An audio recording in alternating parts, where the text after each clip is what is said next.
Hey, what's up everybody, and welcome to a suggestion video featuring Nelson Blindspot.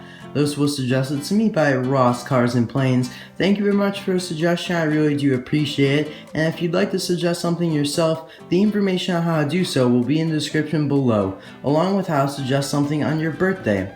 So let's get into a review of Nelson Blindspot, the TV Cameramen. This was a brand new release in 2014 in the first Deluxe case.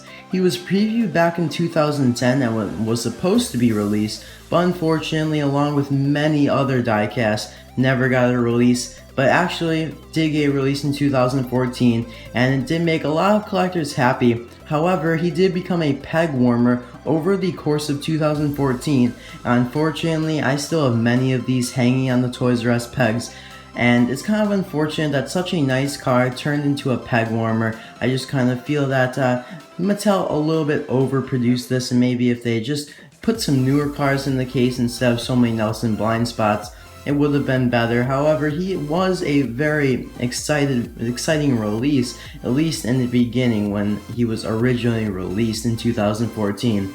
I do have one in the package here. I bought two. So as you can see, it's a Deluxe in the RSN series, our Racing Sports Network. There's a little art for him. I never got a chance to review him back when he came out, so this will be my first review of Nelson Blindspot.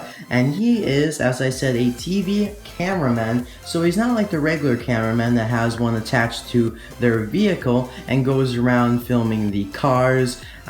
He actually films the race, and he's usually on top of the stadium. He's shown in the beginning of the movie with Chuck Show Cables, which was released in 2010 internationally, and then got a release along with Nelson's Blindspot in 2014 as well. And he actually became a peg warmer as well. Kind of surprising again, but they just overproduced him, and he was very rare back in 2010 because he was only released internationally.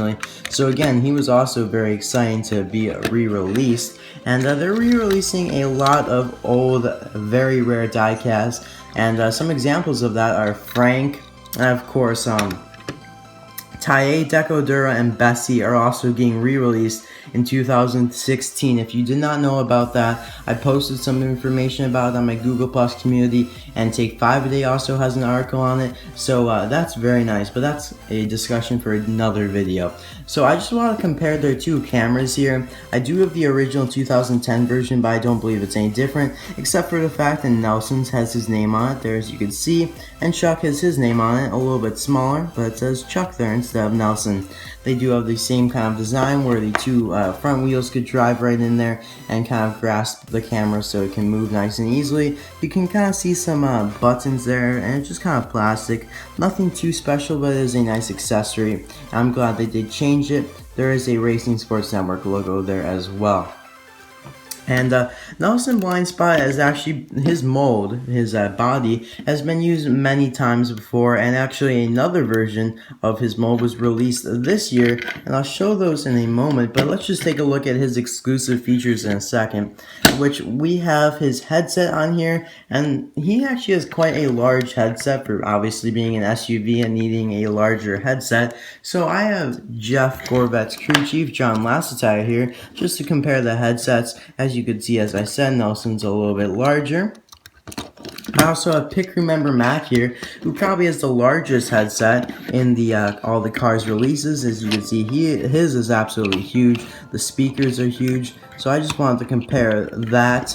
And I actually really do like Nelson's color. It's kind of like a nice emerald look to it, only it's a little bit lighter. It's really hard to explain. And on the back here, he's got the license plate 419TY, and we'll see if he has the same license plate as any of the other models that has his body. So first up, we have Murphy, who was released in the Toys R Us Sarge's Boot Camp 5-pack back in 2009-2010. As you can see, he has the same model, a little bit different in the grille there, but basically you got the same review mirrors. They also have the little top racks up here, which is also a nice addition on Nelson there. Basically the same wheels, only a little bit different. They did change it, so this model does not have a mouth plate anymore. It's one solid piece of metal. As you can see, there's no crack there. And on the back, They do have different license plates, as Murphy's reads 7 TWK702, and I already read off Nelson's there, so they are different, so that's nice. We also have Benny Bracham, who was this year, got a release after being previewed also in 2010. So it's very nice that some of these newer cars, or I should say older cars that were previewed and now are finally getting released.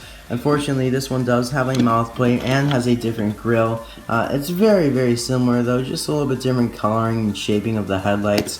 And everything basically the same.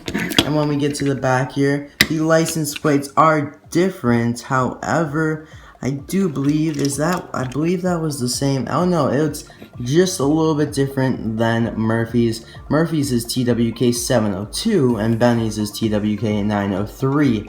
I don't know why they're so similar. I don't know why Mattel kind of changed it up a little bit, but whatever. At least they are different, so you could see that they are different there.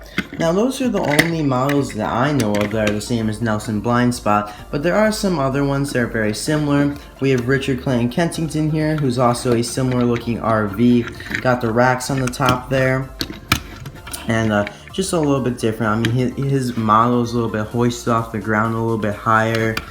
So, you know, pretty cool. I also have Frank Pinkerton, who was also released in the Sergeant's Bootcamp 5-pack, who's a lot wider, bigger RV, SUV, I should say. And they have similar kind of models, obviously, because they're both SUVs, but clearly different as well. So that's basically all for the suggestion video. I hope you guys did enjoy, and thank you, Ross Cars and Planes, for the suggestion. I hope the video lived up to what you'd hoped it to be, and thank you guys again for watching. Hope you guys did enjoy. I'll see you guys Tuesday for another video. I believe it might be a super chase. See you guys then. Bye now.